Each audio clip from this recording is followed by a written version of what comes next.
é a linguagem gestual usada pela maioria dos surdos do país.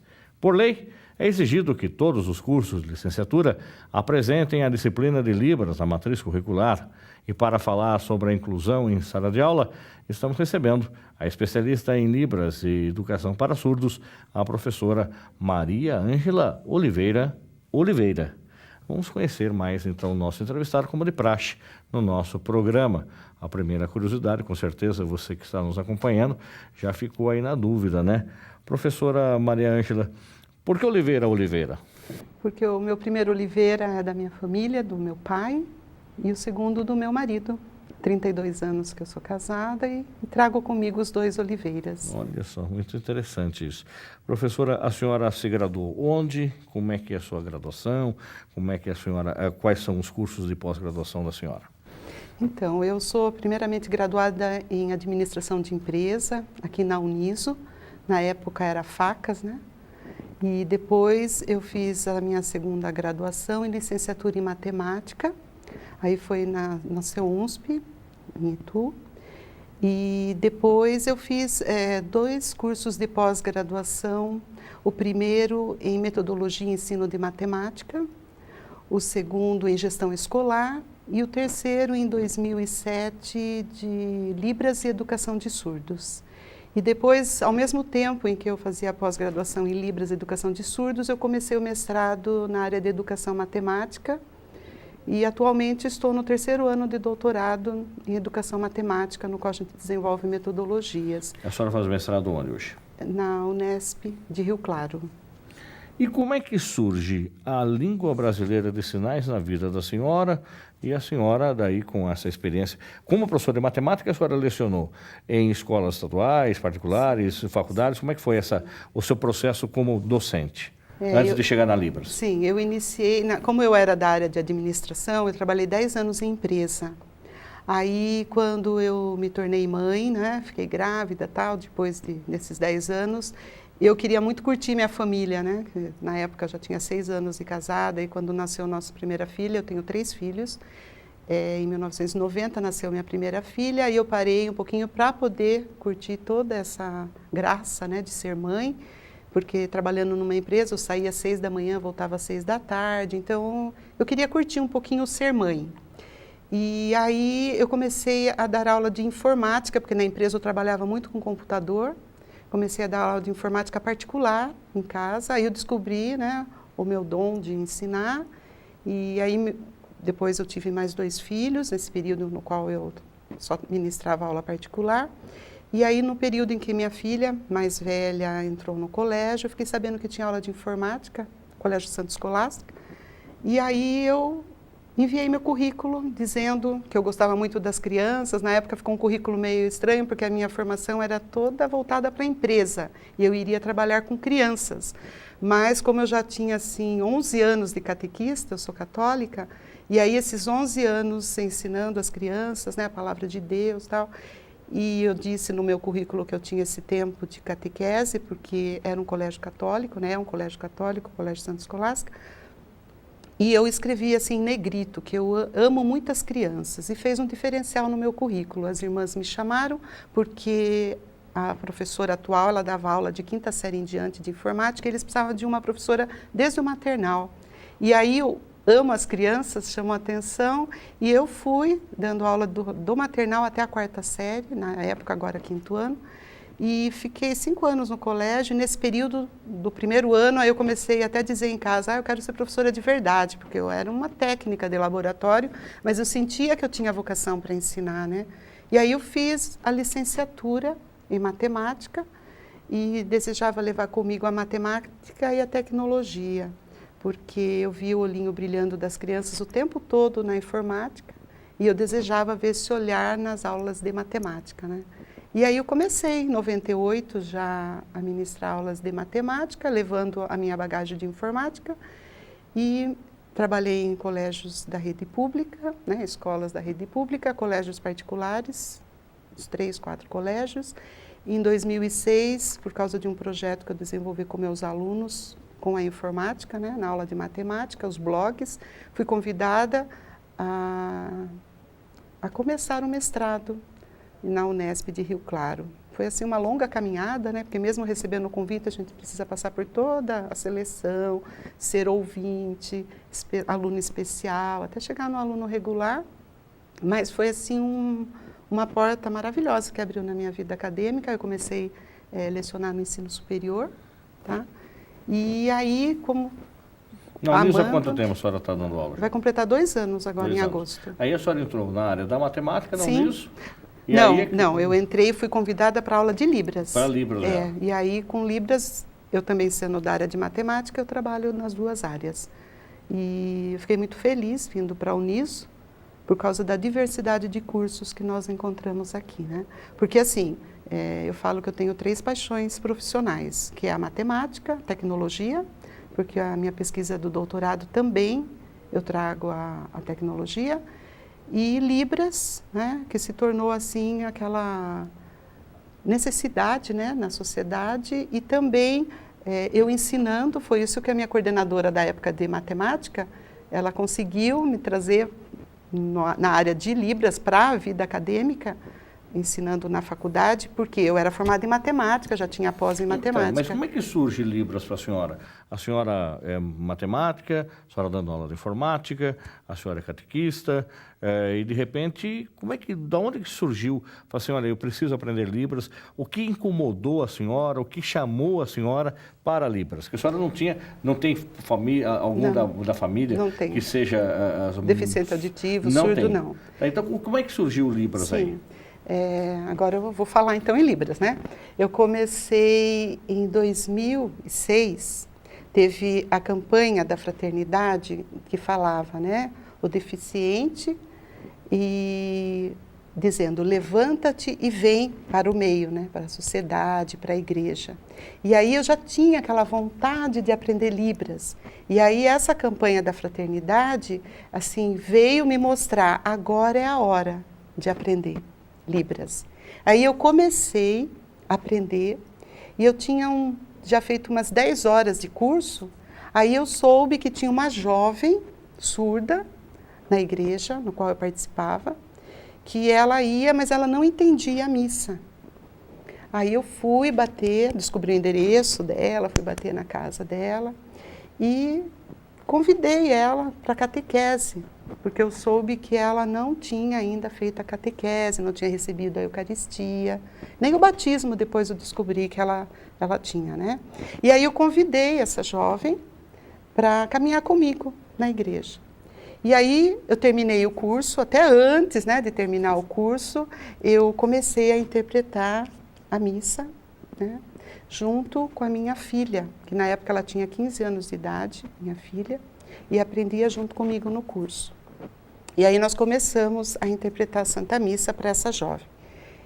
E aí eu senti assim que eu precisava aprender mais para entender a comunidade surda, a cultura surda.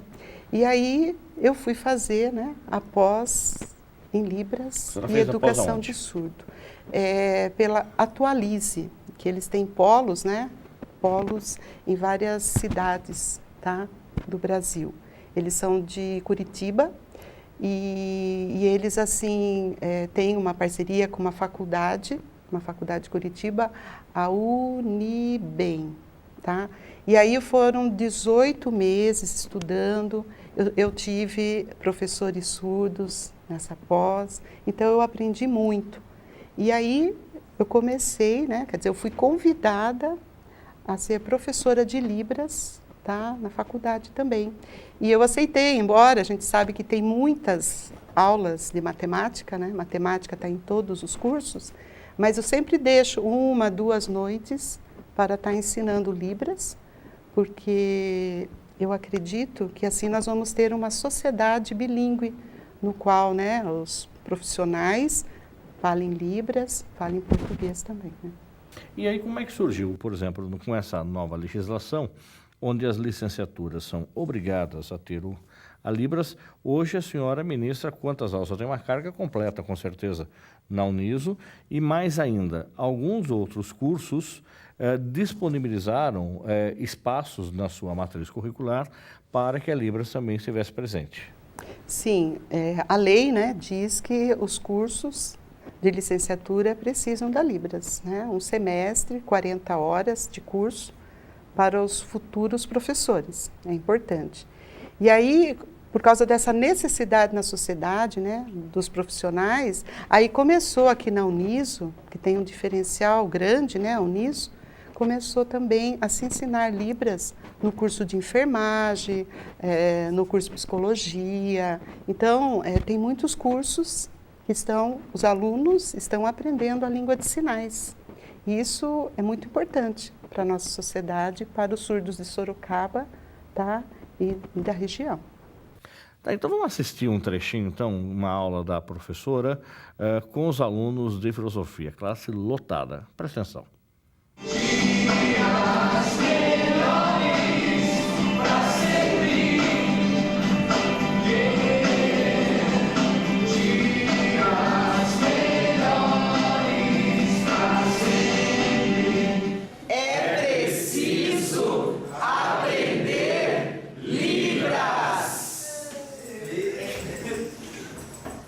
Tá aí, professora, a senhora está ensinando, então, música.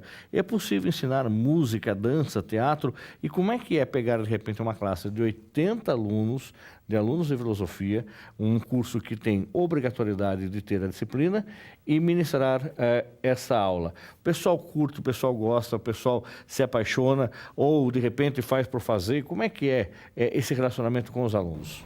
Olha, eu sinto que os alunos, eles gostam muito, tá? Então, assim, porque é uma língua que encanta, porque é a mão, né? O corpo, ele fala, as mãos. Então, mesmo o ouvinte, a hora que ele vê, ele se encanta, né? Pode ver, você começou o programa fazendo a língua de sinais, tá? Então, isso, assim, eu tenho atenção de 100% da sala. Eles olham assim o tempo todo e a gente fica, isso aqui é emoção, né? Tem hora que eu fico emocionada de ver, porque é diferente. Por exemplo, eu como professor de matemática, eu trago metodologias diferentes, jogos, mas às vezes um e outro aluno fica ali, né? Agora, Libras, quando eu quero silêncio, às vezes eles ficam conversando lá, no começo da aula. Aí eu preciso dar atenção. Aí eu começo só a falar em Libras, aí vai ficando todo mundo quietinho, todo mundo olhando. Aí fica a aula toda, todo mundo olhando. E aí a gente ensina o canto, eu gosto muito de começar com a música, porque aí eles vão aprendendo e gravando os sinais pela canção. No semestre, né, que eu comecei aqui na Uniso, eu comecei com o curso de dança. Deixa eu dar uma pausa, até você que está acompanhando o programa com os sinais, a professora falou assim, quando ela começou aqui na Uniso, tá? Ou seja, é o símbolo da universidade, aquele sol e o caminho. Isso, quem criou este sinal do sol e o caminho, que é o símbolo da Uniso, que quando a senhora fez aqui, imediatamente o Cristian, que trabalha conosco, já detectou que era Uniso. Os sinais, só quem pode dar sinais são os surdos, né? O ouvinte, por melhor que professora que seja, nós não podemos criar sinais, só o surdo. A professora antes de mim, a professora Tereza, ela surda, embora ela use aparelhinho, ela fala super bem, ela que criou esse sinal Uniso. Então, quando eu fui convidada aqui, eu já sabia que a professora tinha passado por aqui, eu perguntei. Aí ela me mandou, né, um vídeo com o sinalzinho Uniso. Então, é assim, ela criou porque ela é surda. Então, só os surdos, né, ela como professora surda, ela criou. E é assim, todas as coisas têm sinal. O meu sinal, M e A. O M de Maria, então o surdo pergunta o nome, eu soletro. Maria, aí tem o espaço, Ângela. Aí eles perguntam o sinal, aí o meu sinal é o MA. Então, só eles, foi um surdo que me deu esse sinal, Maria Ângela. Então, quando fala-se da professora Maria Ângela, os surdos que me conhecem, já sabem que sou eu. Tá? Então, quando eu iniciei aqui no curso de dança, curso de música, eu fiquei assim muito feliz, porque eu acredito, né, que tanto o surdo pode dançar e muito, desde que para dançar, o chão precisa ter, né, as caixas de som. Para vibrar isso. E ele se sentir. A minha filha, ela é professora de dança. Então lá, quando ela tinha 15 anos de idade, ela quis aprender Libras porque ela desejava ensinar dança para surdos. E ela ensina. E ela diz que eles são ótimos dançarinos, né? Música, eu toco violão. E aí um dia, lá em 2013, uma surda viu eu tocando violão e perguntou se eu podia ensinar a tocar violão. Eu, posso. Teve gente que falou, como? Surdo tocar violão? Eu também não sabia, viu, Fernando? Não sabia como. Mas só de ver o olhinho brilhando, eu quero aprender violão. Ela tinha visto muitos jovens tocando violão. Falei, pode. Aí comecei a ensinar, eles copiam os acordes, o ritmo, né? Aí, quando eu comecei a ensinar essa jovem, eu fui convidada para trabalhar na Uniso. E comecei no curso de dança e música, pedagogia também, muitos cursos. Mas o que me chamou a atenção foi o curso de música, porque eu estava começando a ensinar. Aí eu cheguei os alunos do curso de música, pensando que só iam aprender Libras. Aí eu falei, nós vamos como ensinar música para surdo. Eles, mas pode? Pode? Eu falei, eu estou ensinando. Aí eu tinha os vídeos para mostrar da menina. Agora, como é que ele sente, o surdo, ele sente? É pela caixa torácica que ele sente? Sim, exatamente, Fernando. Eles sentem, né, a vibração, então pelo violão. Aí nós começamos a ensinar a timba, também a percussão. E aí uma jovem, ela me mandou pelo WhatsApp o desenhinho do teclado, jovem surda, uma outra jovem. Aí eu falei, você quer aprender teclado? Ela, sim. Aí nós pedimos, né? Eu fiz pedido pelo Facebook, quem tinha um teclado, né, velho, com poeira, que podia nos oferecer, porque nós temos essa obra social, no qual nós ensinamos os surdos. E aí nós recebemos. Eu pus que podia doar o violão, teclado, timba, flauta, e coloquei lá no Facebook. Em 2 dias nós ganhamos de presente o teclado. E aí nós começamos a ensinar. No teclado eles precisam pôr a mão, tem lá, né? Então ela coloca a mão e aqui ela toca, e ela sente, né, toda a vibração também. Então a sensibilidade deles no corpo é muito grande, né? No chão, mesmo que, por exemplo, isso aqui tem caixas de som, já tive essa experiência com eles, e está em lugar que o som está alto. E aí a primeira coisa que eles falam, eles sentem a vibração no chão. E teve uma vez que a surda estava de tênis, aí eu tirei o meu sapato, porque eu não estava sentindo, eu estava de sapato e eu não sentia, porque eu sou ouvinte, né? Outros sons. E a surda falava que estava sentindo, aí eu tirei, eu senti um pouquinho, e ela falava que sentia muito. Então, assim, como que nós começamos a ensinar o ritmo, o tempo de cada nota? Aí foi com os alunos aqui da Uniso, eu falei, como que nós vamos?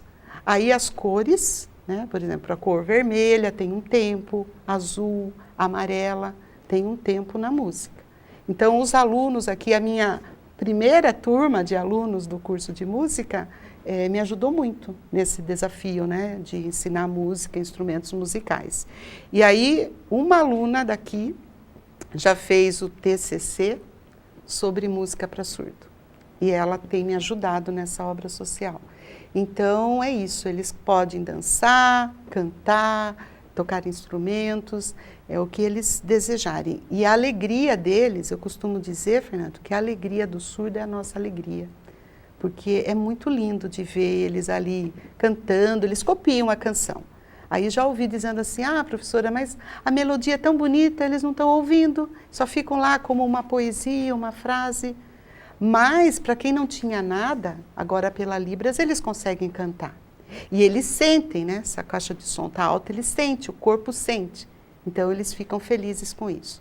Aí você fala, mas o violão é diferente do ouvinte. A gente tem que ensinar de maneira diferente, o teclado diferente. Mas, a hora que eles sentem essa vibração, é uma felicidade, é uma alegria imensa para eles. De acordo com a lei, a disciplina de Libras é obrigatória em todos os cursos de licenciatura. A Universidade de Sorocaba, obviamente, vem cumprindo isso, que é uma exigência do MEC. Já o curso de jornalismo deveria trazer na grade 2 idiomas diferentes, além do português.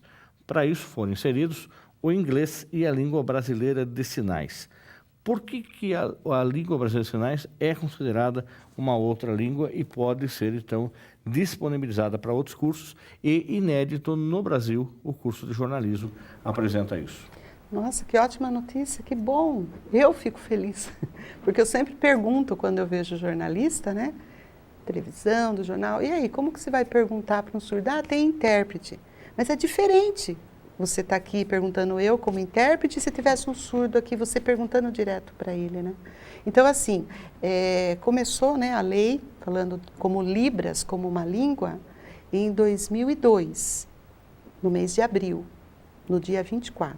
Então, agora, no dia 24 do mês de abril, vai se completar 14 anos que é lei. E aí, assim, como eu falei no início, né, toda a sociedade precisa. Nós precisamos de uma sociedade bilíngue, no caso do Brasil, português e Libras.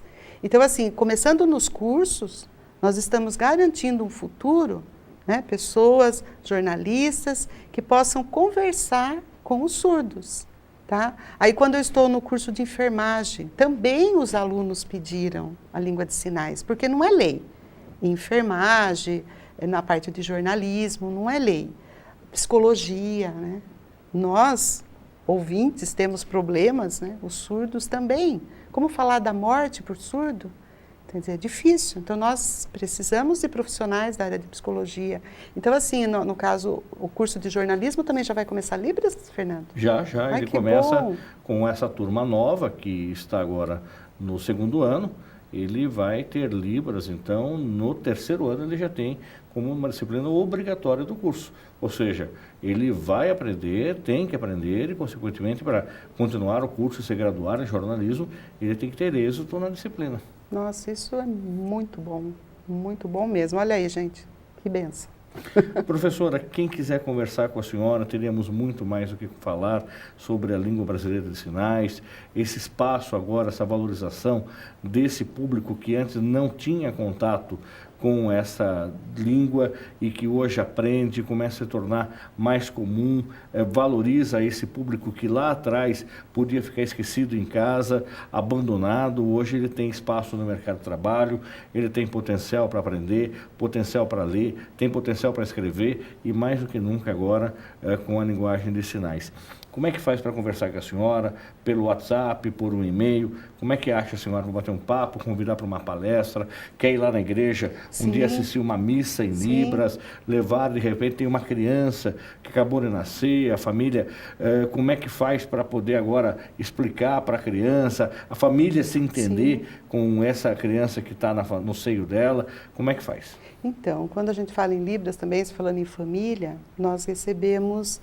agora, estamos para receber uma criança com paralisia cerebral, que ela não mexe as pernas, está na cadeira de roda, não fala, mas ela mexe as mãozinhas. Então, o vô me procurou semana passada, perguntando, nossa, eu vi vocês aí interpretando a missa, meu neto, ele consegue, acho que, falar com as mãos, porque não tem comunicação com a família. Então, agora nós vamos aí, eu gostaria assim, de deixar, porque às vezes a gente pensa também que Libras é só para surdo, mas é para todas as deficiências no qual não há comunicação. Essa criança, ela ouve, mas ela não consegue falar por causa da deficiência, paralisia cerebral, a língua dela não consegue falar. Como ela mexe as mãos, ela vai poder falar. Então, assim, nós temos uma obra social no santuário Santa Filomena, que fica perto do Parque das Águas, todo sábado à tarde, onde nós ensinamos os surdos. Se vocês quiserem conhecer, se você quiser nos ajudar, né, nessa nossa missão, são bem-vindos. Então, nós ficamos sempre nesse santuário, né? Nós recebemos assim todas as religiões, não é só para católico, tá? A gente sempre recebe com muito amor, a gente ensina os ouvintes de outra religião, surdos de outra religião, vêm aprender a costurar, a tocar violão, teclado. Então, nós temos esse trabalho. E o Santuário Santa Filomena fica perto do Parque das Águas, que é Rua Eliezer Barbosa Lima, 531. E o meu e-mail, vou deixar meu e-mail, porque eu estou olhando toda hora, vocês podem estar me mandando um e-mail, que eu sempre respondo tudo, né? Porque a gente sempre quer, assim, chamar, né? Ensinar, trazer as pessoas para entender essa língua que realmente, quem aprende, Fernanda, é bilíngue. A pessoa põe no currículo lá, ó, e se sabe o inglês, ele é trilíngue, né? E assim vai. Então, o meu e-mail é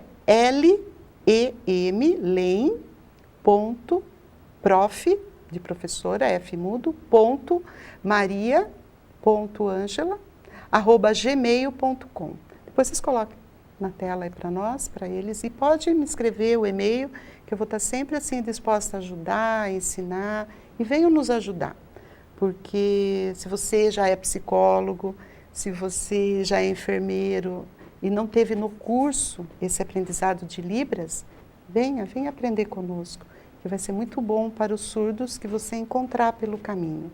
É essa alegria que nós sentimos, que é a alegria dos surdos, pode ser a sua alegria. E eu, muito feliz de estar aqui, não estou aí com o Fernando. O Fernando ainda não tem sinal, mas, Fernando, o surdo vai assistir o programa, eu vou pedir um sinal para você. Depois eu venho aqui, Fernando, seu sinal é esse.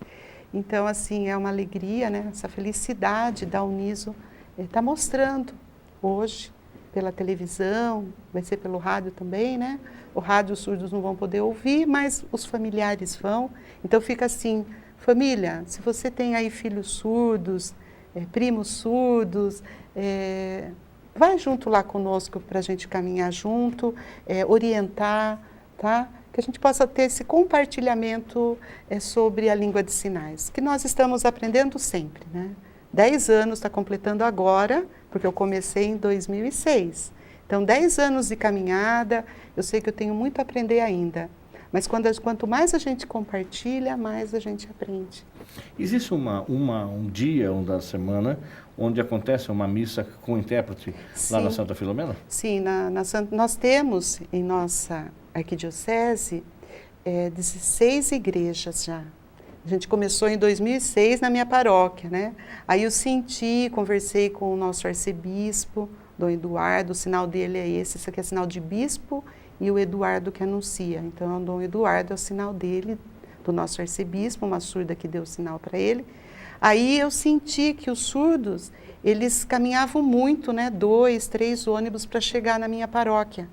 Aí eu senti de ser missionária, né? De começar a ensinar nas igrejas católicas, e sempre nas igrejas que eu vou a gente recebe de outras religiões, por causa de ser importante essa língua.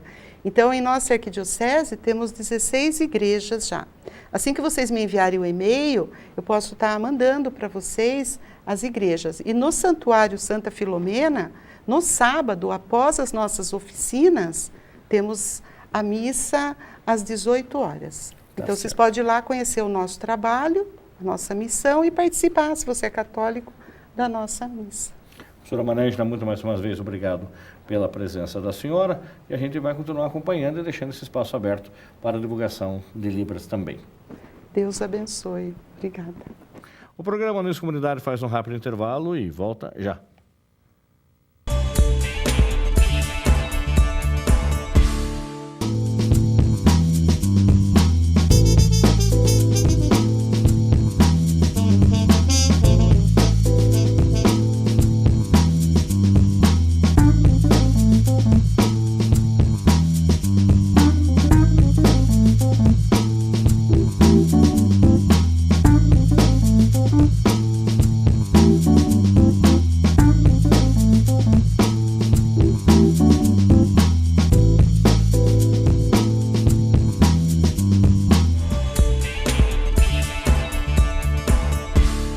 Estamos de volta com o programa Uniso Comunidade.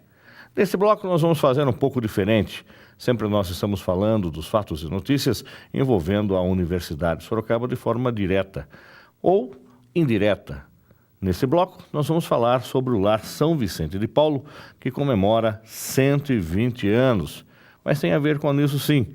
Lauren Bisoni é ex-aluna do curso de jornalismo da Uniso. Ela está fazendo parte do grupo de divulgação da festa dessa importante entidade da cidade. Estamos recebendo também o seu Rubens Ribeiro, que é assessor da diretoria do Lar São Vicente. E a Lauren vai começar a conversar conosco a respeito de como é que foi ter escolhido o curso de jornalismo na Uniso. Lauren, conte para nós como é que foi há um tempo você escolher jornalismo e de repente você enveredar para a área de produção de eventos. E aí a gente vai bater um papo daqui a pouco mais detalhado sobre esse evento específico que você está trabalhando. Você entrou no curso que ano? Eu entrei em 2010, né? Faz pouquinho tempo, faz só 1 ano e meio que eu me formei em jornalismo. Em tese, quando eu entrei em jornalismo aqui na Uniso, eu queria ir para o lado mais impresso, né, mais escrito, mas acabou que, assim, todos os lugares que eu fui trabalhar tinha muito de evento. A assessoria de imprensa sempre está ligado, né, com a parte de eventos, sempre tem alguma cobertura, alguma coisa assim. Então, eu quis atrelar o jornalismo com a assessoria de imprensa e agora com a pós em assessoria de eventos. E aí você terminou, durante o curso, você fez estágio onde? Eu fiz estágio no Jornal Cruzeiro do Sul, na Press Office, que é a agência de assessoria de imprensa, em agências de publicidade, que também ficava muito para o lado, como eu era assessoria de imprensa, ficava muito no lado de eventos, que foi para o lado que eu gostava de trabalhar. Aí você juntou com a colega de classe, a Adriele Bragança, que havia feito estágio, inclusive, na TV Tem, e aí montaram uma empresa intitulada LID. E a LID não trabalha só com assessoria de imprensa, ela também trabalha com assessoria de eventos, é isso? Isso. Era uma vontade nossa, né? Desde a gente fez o TCC juntas, né? Então, assim, na metade do curso em diante, a gente já tinha essa intenção de abrir uma agência de assessoria de imprensa e também de assessoria de eventos, porque eu estava pensando em fazer a pós, era uma vontade da Adriele também, e a gente trabalhar com esse lado social, atrelado com a comunicação. E aí, de repente, você fazendo a pós-graduação em assessoria de comunicação, você tem que fazer um trabalho prático num determinado momento dessa assessoria e você conheceu o Lar São Vicente de Paulo, que jeito? Nós estávamos buscando fazer um evento a gente precisa fazer um evento de grande porte para a cidade, que marque a cidade. E a gente podia fazer qualquer estilo de evento, podia ser lucrativo, podia ser beneficente. Então, nós pensamos assim, vamos fazer algo que ajude a nossa cidade, né? Busque ser um marco na cidade também. E o Lar já é um marco por si só, ele já é referência para Sorocaba. Mas a gente nem sabia que o Lar completava 120 anos em 2016. E quando a gente soube dessa data, a gente procurou, né, os diretores para falar, nossa, vai ter alguma comemoração, alguma coisa? A gente pode ajudar a divulgar? A gente não pensou ainda na divulgação da comemoração. Então, daí a gente teve a ideia de fazer esse jantar dançante em comemoração aos 120 anos. Tudo bem, o senhor Rubens Ribeiro já foi presidente do Lar São Vicente, ele atualmente é assessor da diretoria, está há 35 anos se dedicando ao Lar São Vicente de Paulo, como ele disse, antes dele estar lá na Vila Betânia, como funcionava no centro da cidade, na rua Santa Cruz, tem ali uma igreja muito simpática, muito bonitinha, e aí funcionava o lar naquela época, e quando de repente compraram um terreno no fim do mundo, lá nos altos da Avenida Ipanema, eu gostaria de saber, senhor Rubens, um pouco da história do Lar São Vicente. O senhor disse para mim, antes da gente começar o programa, que ele deve ser, que com certeza acredito que é assim, a entidade mais antiga da cidade. Eu acredito que sim, porque o Lar São Vicente, ele foi fundado em 1896. Ele funcionou na rua Santa Cruz 116 até 1990. Em 1980, o Lar adquiriu uma área de 59 mil metros na Vila Betânia. Então, de 1980 a 1990, foram 10 anos de trabalho para construir a sede atual onde nós estamos. Inclusive, na época, o pessoal falava, vocês estão doidos, vocês vão levar o asilo para o meio do mato. E, na realidade, naquela época era mato mesmo, né? E hoje a cidade já passou, já está dentro da cidade novamente. Agora, o Lar São Vicente de Paulo, nessa sua história, como é que foi detectado, se existe isso, acredito que deve existir documentos, atas, como é que foi detectado que a cidade precisava abrigar os idosos que eventualmente estavam sem lar, isso há 120 anos? Como é que foi percebido isso? O Lar São Vicente de Paulo, ele é uma obra da Sociedade São Vicente de Paulo. Então, os vicentinos, nós hoje atendemos em torno de 350 a 400 famílias carentes. Naquela época, não existia asilo, então elas tinham a dificuldade de poder internar os idosos porque não tinham onde levar. Então, basicamente, foi fundado o lar para atender os assistidos da Sociedade São Vicente de Paulo. Inclusive, em 1896, quando foi fundado o lar, o nome do lar era Lar de Mendicidade São Vicente de Paulo, que atendia também os mendigos, a parte de mendicância. Depois, um certo tempo, uns anos depois, mudou, tirou essa palavra mendicidade e ficou Asilo São Vicente de Paulo. E mais recentemente foi tirado esse nome de asilo e ficou somente Lar São Vicente de Paulo, que na realidade nós somos um lar, onde abrigamos os idosos, uma casa ampla, onde nós temos hoje 93 idosos, com capacidade de até 110. E são homens e mulheres, em que circunstância, em que situação eles podem morar no Lar São Vicente de Paulo? Por iniciativa própria, eles são levados pela família, são alguns idosos eventualmente doentes que não tem quem cuide. Qual é o perfil do público hoje que o lar está atendendo? Lá nós atendemos pessoas que vêm de todos os tipos. Vêm pessoas indicadas para assistência social da prefeitura, o Ministério Público, os vicentinos, são pessoas que nos procuram diretamente. Nós seguimos o Estatuto do Idoso. Então, para ser interno lá, morador do nosso lar, a pessoa tem que ter acima de 60 anos e não pode ser acamado. Por quê? Nós não temos estrutura hospitalar. Nós temos os médicos voluntários que atendem, mas nós não podemos ter nenhuma atividade de hospital. Então, a pessoa, ela passa por uma triagem, por uma sindicância, para ver se ela tem capacidade de morar lá. Porque ela não pode ter problema psiquiátrico de nenhuma maneira, porque senão nós não teríamos estrutura para cuidar deles. Mas a gente, a partir do momento que o idoso vai morar lá no Lar São Vicente de Paulo, ele fica normalmente até o final da vida dele. E a gente procura dar qualidade de vida, carinho, atenção, que eles não tinham onde eles viviam. Porque a grande maioria, infelizmente, são pessoas abandonadas pela família ou não têm família. E o interessante é que aqueles que têm família, na grande maioria, ficam lá, no começo vão visitar, aos poucos vão se distanciando e não mais vão visitar os idosos. Então cabe à nossa assistência social ter que estar ligando para as pessoas, as familiares, para vir visitá-los. Então, para suprir essa deficiência que tem das pessoas, né, nós temos uma campanha atualmente, Ajude um Idoso sendo um voluntário ouvinte. O que é esse voluntário ouvinte? Nada mais é do que as pessoas de bom coração, em vez de ir lá no shopping, vão lá ficar uma horinha para conversar com os idosos. Não precisa levar nada, não precisa levar dinheiro, não precisa levar presente, não precisa levar compra nenhuma. Só levar o coração e o ouvido. Aí bate um papo, descontrai o idoso, você descontrai, consequentemente aprende coisas novas, né, histórias antigas, mas que para você vai ser uma novidade. Isso é muito importante. E aí o Lar São Vicente de Paulo vive constantemente de eventos para poder manter as suas despesas. E de repente, comemorando 120 anos, encontrou aí o grupo da jornalista Lauren Bisoni. E como é que foi, de repente, vocês fazerem essa parceria para que a ex-estudante da Uniso pudesse colaborar nessa festa? Nós, basicamente, dependemos da caridade, da generosidade das pessoas, né? Porque nós temos um custo hoje muito elevado, em torno de 150, 170 mil reais mês, em torno de 1.500 a 1.700 mês por idoso.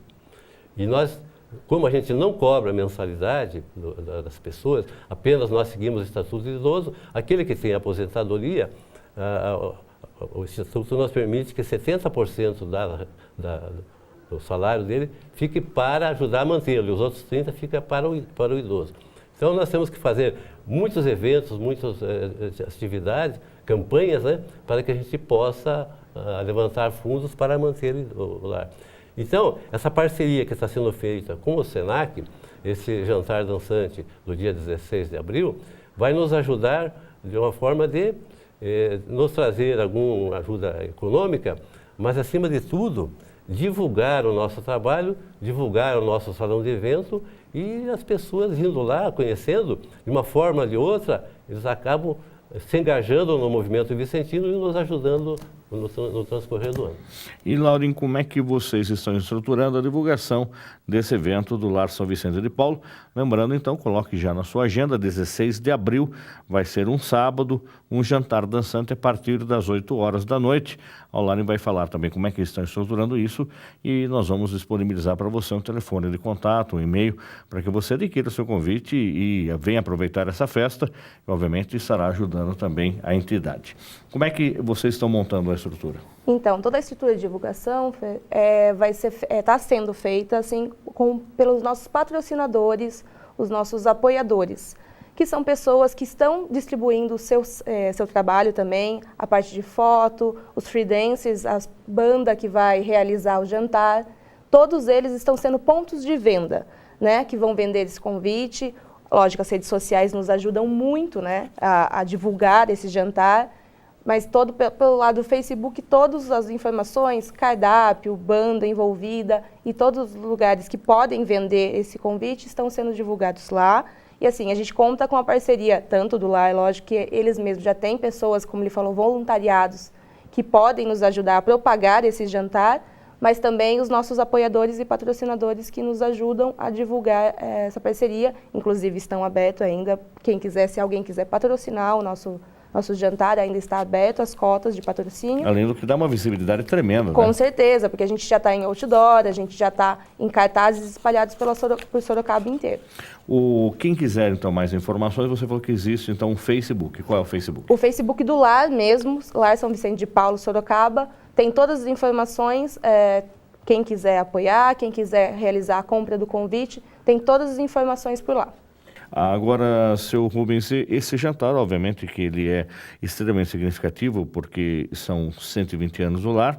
Agora são outras tantas festas deliciosas, gostosas, que o Lar promove também, que se você não conhece, vá conhecer, porque são tradicionais. É a famosa sardinhada na brasa, que é um marco na história de Sorocaba, que eu já tive o prazer de conhecer, e também a famosa costela fogo de chão, que também é uma outra delícia que você pode levar também toda a família. Já tem data para esses dois outros eventos? Temos a sardinhada, que é a 40ª, que é 40 anos que nós fazemos, ela já está marcada para o dia 3 de setembro. E a costela tropeira, ela está marcada para o dia 21 de agosto. Agora, mais recentemente, nós vamos ter agora, dia 9 de abril, um show de prêmios, um bingo, que vai ser feito lá no Lar. Além desse almoço, esse jantar dançante do dia 17, nós temos um outro grande evento que vai ser o dia 7 de maio, em comemoração ao Dia das Mães, que é um jantar dançante também, da qual nós vamos ter um cantor internacional, que é o Mitch Collin, que vem diretamente de Londres, e vai fazer um show beneficente para o Lar São Vicente, juntamente com a banda Brasil on Beach. Então vai ser um evento muito bonito, comemorando também o Dia das Mães. Então, quem quiser participar, dia 7 de maio, os convites já estão abertos. Todas as informações desses eventos ou mais informações sobre o Lar, existe um site, o Face, como é que é mais fácil as pessoas ficarem sabendo? Pode ser pelo site ou ligar diretamente lá no Lar São Vicente. Nós temos o telefone que é o direto comigo, que é o 3313 2025, 3313 2025 ou 3313 9100, ou se não pelo eventos @lsvp.com.br. Certo, então aí também tem o Facebook, que é o Lar São Vicente de Paulo, Sorocaba, então são várias formas de você acompanhar então. Laurin, parabéns pela iniciativa, por encerrar esse curso de pós-graduação que você está fazendo, agora fechando com chave de ouro, ajudando esta entidade tão importante que acolhe os idosos de Sorocaba. São homens e mulheres que, como o senhor Rubens falou, em algum momento da vida ficam distantes de suas famílias e precisam de um lugar confortável para morar. Sucesso para você profissionalmente. Obrigada. E a gente espera ter aí vocês em outro momento, você e a Adriele, falando um pouco mais da Lide também. Com certeza. Muito bem. Seu Rubens, mais uma vez, obrigado pela presença do senhor. Sucesso, que Deus abençoe essa atividade que vocês vêm fazendo. Lembrando que as pessoas também que estão nos acompanhando, que querem e podem ser voluntários, quer seja como ouvinte, por 1 hora por semana, 1 hora por mês, 1 hora de sua vida para se dedicar ao lar. Isso é possível, você deve fazer. Agora, quem tiver que um tempo maior, quiser se dedicar de alguma outra forma, como voluntário do Lar São Vicente, também é possível. Pode. Eu gostaria de agradecer a oportunidade e fazer um convite à população sorocabana que visite o Lar São Vicente de Paulo, que eles vão se surpreender, que é uma casa alegre, bonita. Lá é aberto todos os dias, de segunda a sexta, sábado, domingo e feriado, das 9 às 11 e das 14 às 17 horas. É só chegar na portaria e falar, eu quero fazer uma visita, eles vão dar um crachá, a pessoa vai entrar e vai visitar, vai ser sempre pessoas que vão acompanhá-lo e mostrar o nosso trabalho. E também, se quiser ser um voluntário, tem N atividades lá que podem ser feitas. Depende do interesse de cada um e o que ele pode ser feito. Tá certo. Muito obrigado, então. O programa Unidos Comunidade vai ficando por aqui. Você pode rever todos os programas que já foram ao ar no nosso canal lá no Facebook. É só acessar, aliás, no YouTube, é só acessar Uniso Comunidade. Você pode entrar, inclusive, direto no site da Uniso, uniso.br. Lá você já tem o link para o Uniso Comunidade. Você já pode rever todos os programas. E nós temos também um contato através do Facebook, que é Uniso Comunidade.